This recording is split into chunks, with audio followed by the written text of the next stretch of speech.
Bonjour à tous et bienvenue dans notre émission Le Rendez-vous des entrepreneurs. Nous allons vous proposer un programme qui a pour objectif de répondre aux problématiques des chefs d'entreprise afin de partager les astuces à connaître et les pièges à éviter dans le cadre de votre activité. Pour cette émission, nous avons choisi d'aborder la problématique du choix du financement des entreprises. Chef d'entreprise, quels sont les financements qui s'adressent à votre entreprise? Pour en parler avec nous, nous avons invité Madame Lefel Manuela, qui est spécialisée dans l'accompagnement des entreprises. Bonjour Madame Lefel, bienvenue sur notre plateau. Merci d'avoir accepté cette invitation. Merci Madame Joseph de l'invitation, c'est un vrai plaisir d'être présent parmi vous. Alors, nous allons aborder les questions relatives au financement des entreprises. Avant de commencer ce chapitre, j'aurais souhaité que vous puissiez vous présenter. Alors, je suis Manuela Lefel, j'accompagne les entrepreneurs, les dirigeants d'entreprise depuis quelques années déjà. J'ai travaillé 7 ans en cabinet conseil en tant que consultant. Ensuite, je me suis mise à mon compte en tant que consultant senior et formateur, toujours en création, essentiellement sur les activités de création d'entreprise. Et depuis 5 ans, j'ai rajouté à mon expertise de consultant le business coaching pour pouvoir avoir justement des outils pragmatiques pour accompagner les entreprises dans leur développement. Alors, pouvez-vous nous expliquer quelles sont les différentes sources de financement qui existent pour les entreprises? Très bien. Alors, quand quelqu'un souhaite créer son entreprise, il existe effectivement différentes pistes de recherche de financement, mais juste avant d'aborder la question du financement, je crois qu'il est important d'aborder le fait qu'une entreprise, c'est d'abord une personne, c'est d'abord quelqu'un qui a un pourquoi, qui doit être fort pour pouvoir justement développer son entreprise. Une fois qu'il a travaillé ces aspects-là, il va aller regarder son aspect projet. Quelle est son offre de service, à qui il va proposer son service, qu'est-ce qui existe déjà sur le marché. Et une fois que l'ensemble de ces étapes-là ont été abordées, va arriver la question justement des moyens de production nécessaires pour la mise en œuvre de l'activité. Donc c'est souvent à cette étape-là qu'on va aborder la question du financement, qui va être de savoir comment justement lui permettre de créer son entreprise et qu'il ait tous les moyens financiers nécessaires à sa disposition pour pouvoir lancer son activité. Donc, en termes de financement, il y a des financements personnels, il y a des financements externes à soi, et puis il y a des financements qui sont dits, généralement dans le jargon, des financements privés, quand on ira chercher les financements ailleurs. Oui. Et est-ce qu'il y a des financements qui coûtent plus cher que d'autres? Alors, les financements vont être fonction des activités que l'on souhaite développer. Alors, quand je parlais de financement privé, par exemple, on va surtout parler de financement bancaire. Donc, se rapprocher de sa banque pour rechercher un financement pour son projet. En termes de financement personnel, parce que ça aussi, c'est important de se dire que quand on crée une entreprise ou quand on veut développer une entreprise, il est important qu'on mette soi-même des billes dans son projet. Donc là, on parle de financement personnel, on parle souvent dans le jargon d'apport personnel ou de capital social. Et puis, vous avez tous ceux qui peuvent être en dehors donc, de ce type de financement-là, qui vont être peut-être plus de sources publiques, comme les aides ou les subventions auxquelles on peut aussi prétendre quand on veut créer une entreprise. Alors, la question qui vient après, c'est justement celle que tout le monde se pose quand on est en phase de création, à savoir, je veux créer mon entreprise, comment je fais pour rechercher des financements qui sont bien sûr pas les miens. Donc, comment je fais pour rechercher des financements auprès des institutions et quels sont les financements qui existent en général?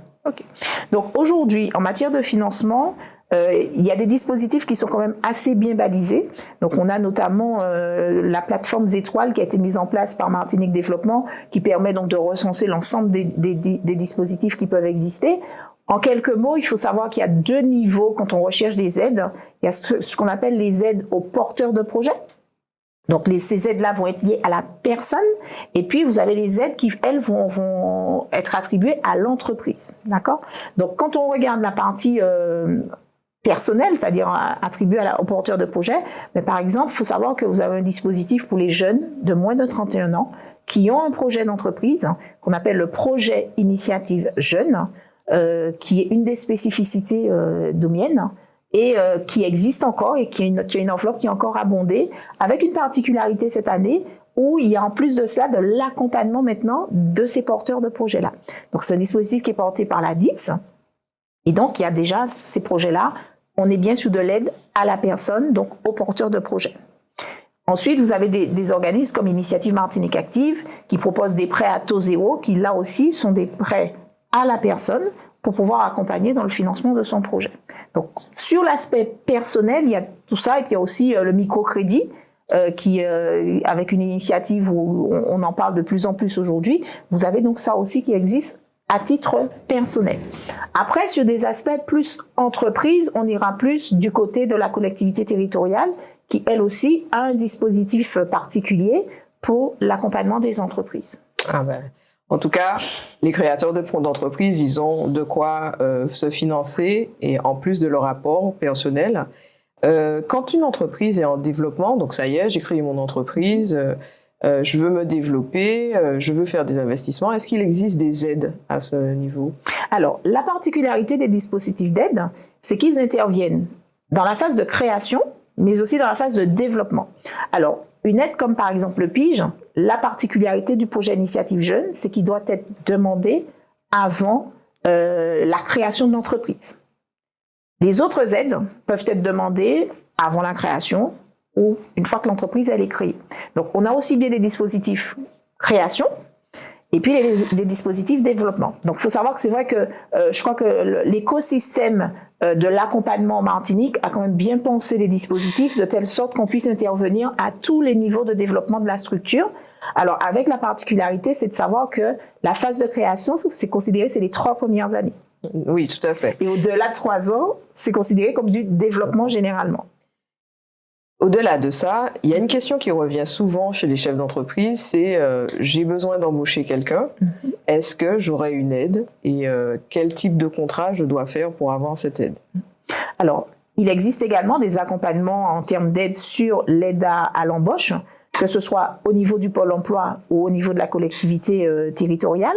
Alors, c'est vrai que la particularité des aides à l'embauche, c'est que ça bouge énormément, que les textes peuvent changer dans l'année. Donc, il faut généralement se rapprocher du pôle emploi. Je pense que ça peut être déjà la première porte, en sachant que des fois, les employeurs, les chefs d'entreprise, en tout cas ceux des très petites entreprises, sont pas toujours au courant que Pôle emploi a tout un dispositif avec des conseillers dédiés aux entreprises, avec un territoire sur lequel ils interviennent et qui peuvent venir aux côtés du chef d'entreprise. Donc, je crois qu'il faut vraiment que les chefs d'entreprise se réconcilient aussi avec l'administratif. C'est vrai que ça, c'est quelque chose qu'ils n'aiment pas trop, mais en même temps, contacter, aller sur la plateforme Pôle emploi, dire que je désire embaucher, il y a un certain nombre de choses qui existent et en plus, ils peuvent être accompagnés par des conseillers dédiés aux employeurs. Et dans le recrutement aussi, hein, il me semble. Oui, c'est-à-dire Pôle emploi intervient aussi bien. Alors, et c'est le chef d'entreprise qui décide, est-ce que c'est le Pôle emploi qui fait le premier tri des CV ou est-ce qu'il veut voir tous les CV? Il y a vraiment un accompagnement aujourd'hui. Après, c'est vrai qu'il faut le savoir. Et puis, il faut surtout que les chefs d'entreprise prennent conscience qu'ils ne doivent pas rester dans le faire, être tout le temps en train de je fais, mais qu'il faut aussi qu'ils puissent prendre du temps pour travailler sur leur business. C'est quand ils prennent du temps pour travailler sur leur business, mais qu'ils peuvent justement contacter le conseiller Pôle emploi, prendre un rendez-vous avec lui, aller à sa rencontre ou lui demander de venir dans l'entreprise. Donc, il faut aussi que les chefs d'entreprise intègrent cette dimension-là, qu'ils peuvent pas, dans une semaine, passer leur temps à faire. Tout à fait. Alors, maintenant, on passe à la phase où on rencontre des difficultés quand on a mené une entreprise. Quel type d'aide, quel type d'accompagnement qui existe aujourd'hui? Donc aujourd'hui, le gros des aides vient toujours de la collectivité territoriale. Donc pareil, il y a un dispositif spécifique aux entreprises en difficulté. Et la procédure est toujours la même, hein, c'est-à-dire que quand une entreprise souhaite être accompagnée, soit elle rentre directement en contact avec la collectivité, soit elle passe par Martinique Développement, et de là, elle est en contact avec des cabinets conseils qui sont labellisés et qui peuvent l'accompagner dans son projet. Ok. Donc, en fait, parmi les documents qu'ont besoin les chefs d'entreprise, Pour pouvoir déjà solliciter ces aides, quels sont les documents qui seront toujours demandés quand on va faire une demande de financement auprès d'une banque ou auprès des institutions quand on veut obtenir des aides? Alors, il y a un document dont on parle beaucoup qui s'appelle le business plan. Oui, oui. Et donc, le business plan, c'est ce document, donc c'est le plan d'affaires, c'est l'architecture de l'entreprise, c'est ce document qui va être demandé. Donc, business plan, qu'on soit en phase de création, qu'on soit en phase de développement, on va demander au chef d'entreprise de pouvoir expliquer c'est quoi son activité, comment il entend la développer, c'est quoi son besoin, que ce soit en termes de ressources humaines ou de moyens matériels. Et ce business plan-là, c'est ce document que les instances vont demander et réclamer. Donc, c'est un document, parce qu'on ne fait pas 10 business plans, on a un business plan et qu'on décline ensuite en fonction des organismes, puisque tout un chacun peut avoir des fois son propre modèle d'architecture, on dira, mais l'essentiel reste toujours une présentation du porteur de projet ou du chef d'entreprise, une présentation de son historique. Ça aussi, c'est important que les chefs d'entreprise comprennent que c'est important de parler de leur histoire. Qu'est-ce qui les a amenés à développer ce projet-là et qu'est-ce qui les amène aujourd'hui à vouloir faire du développement et où ils veulent aller. Parce que quand on veut que des gens investissent dans notre projet, il faut qu'on leur fasse rêver. Et on ne peut leur faire rêver qu'en racontant une histoire. Donc l'histoire, l'offre de service, donc celle que l'on avait, celle vers laquelle on veut aller, la stratégie de développement, donc comment on va faire pour se faire connaître. Alors, si l'entreprise est déjà connue, est-ce qu'elle mettra en œuvre de nouvelles stratégies pour se faire connaître? C'est quoi la politique de communication? Aujourd'hui, qu'on parle des réseaux sociaux, c'est important de pouvoir dire comment l'entreprise se déploie par rapport au monde du digital et quelle est sa présence. Beaucoup ont encore du mal à avoir une présence sur les réseaux sociaux, que ce soit Facebook, LinkedIn, Instagram, etc. Sauf que le business passe aussi par cela aujourd'hui. Donc, c'est toute cette partie qui constitue la partie du projet. Et puis ensuite, on a toute la dimension qui va plus concerner le financier. Donc, quelle est l'implantation de l'activité, quels sont les moyens de production dont on aura besoin, quels sont les fournisseurs. Parce que pareil, des fois, c'est des petites astuces auxquelles les chefs d'entreprise ne pensent pas, mais on va faire très attention, nous les accompagnateurs, de regarder est-ce qu'il ne dépend que d'un seul fournisseur. Parce que des fois, le chef d'entreprise se dit « Oh, mais non, j'ai mon fournisseur, ça se passe très bien. » Oui, bon, sauf que ton fournisseur unique, le jour où il a un souci, ton entreprise aussi, elle a un souci. Donc, quels sont tes fournisseurs? Même si tu en travailles avec un ou deux, mais il faut que tu sois capable d'identifier les fournisseurs qui vont pouvoir répondre à tes besoins. Et puis ensuite, ce sacré saut de documents financiers, compte de résultats prévisionnels, que les gens... Des fois, je comprends pas, parce que c'est la partie qui parle argent, donc c'est la partie dont on devrait aimer. Qu'est-ce que je fais comme chiffre d'affaires? Quelles sont les charges que je vais supporter? Et qui est un document fondamental au sein de business. Et d'après vous, quels sont les éléments que doivent connaître un chef d'entreprise quand il aborde ce document? Est-ce qu'il doit pouvoir communiquer, même s'il fait appel à un professionnel? Quelles sont, selon vous, les choses sur lesquelles il doit vraiment porter une attention particulière au niveau des calculs ou de ses connaissances? Tout à fait. Alors, quand il est en phase de création de son entreprise, il faut qu'il connaisse son chiffre d'affaires et comment il réalise ce chiffre d'affaires-là. Parce que c'est important de comprendre c'est quoi la projection et comment on va faire pour réaliser le chiffre d'affaires. Donc, pas simplement dire je ferai 100 000 euros, comment on fera les 100 000 euros. D'accord? Dans la partie des charges, deux grandes parties me semblent importantes sur ça, c'est connaître le poste qu'on appelle le poste des achats, c'est-à-dire être en capacité de connaître ses coûts, puisqu'on va parler notamment de coûts de revient. Donc, le poste achat. Et puis, avoir en tête globalement peut-être ses charges externes et ses charges de personnel si effectivement on doit embaucher du monde. Donc, même si on se fait accompagner dans la réalisation de ce document-là, il y a quand même ces chiffres qu'il faut que l'on connaisse et que l'on soit capable de défendre sans son conseiller, selon moi. Je pense que c'est une très bonne analyse des choses, effectivement. Est-ce que vous auriez une indication sur les sommes qu'il faut détenir pour pouvoir demander un financement? Parce que cette question, elle revient souvent. Il y a souvent des chefs d'entreprise qui pensent qu'avec 1 euro, on peut monter une entreprise. Mon Dieu. Pouvez-vous nous donner votre sentiment à ce sujet? Bon, après quelques années d'expérience professionnelle, 1 euro, c'est pas possible.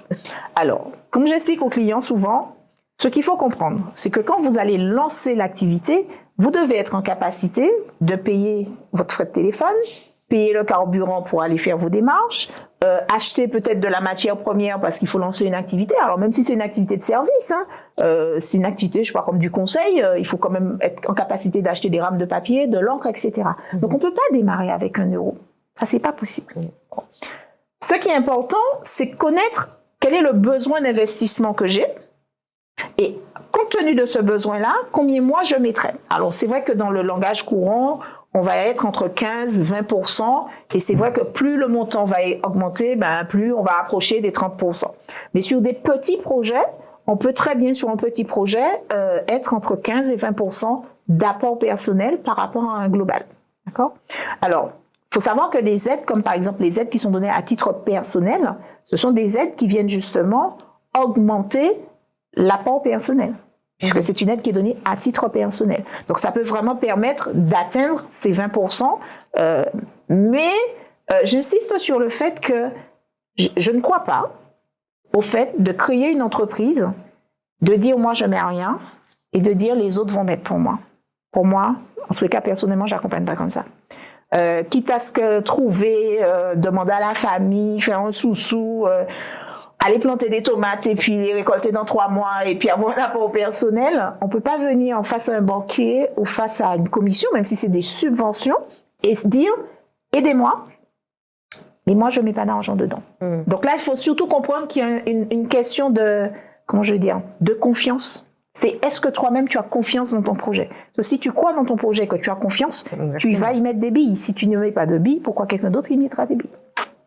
Alors, selon vous, comment peut-on anticiper les délais d'octroi de ces financements? Est-ce qu'il faut les intégrer dès le départ dans le projet initial? Qu'est-ce que ça vous inspire?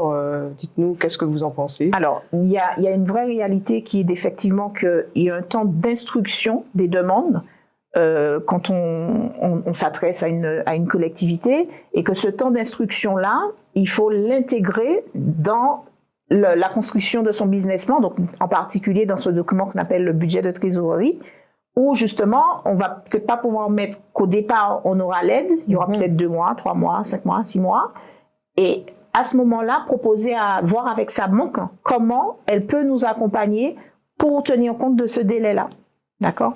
Après, il y a d'autres dispositifs qui peuvent exister, mais là, une fois qu'on a déjà l'attribution d'une aide, par exemple, où là, on pourrait faire des demandes de pré-relais, des choses comme ça, mais avant qu'on ait la notification de l'aide, cela peut être important, quand on va négocier avec son banquier, de pouvoir justement gérer cet écart de trésorerie auquel on va peut-être devoir faire face. Madame Lefebvre, je vous remercie pour votre intervention. Nous vous souhaitons une très bonne continuation et je vous dis à bientôt. Merci Madame Joseph, vraiment ça a été un plaisir de partager ce moment avec vous et j'espère surtout avoir répondu aux questions de votre auditoire. Merci. Merci. À bientôt. À très bientôt. Entrepreneurs, j'espère que cette émission vous a permis de vous éclairer dans l'évolution de votre activité. Quant à nous, nous nous retrouvons le mois prochain pour une nouvelle émission. N'oubliez pas, demain, c'est aussi entreprendre.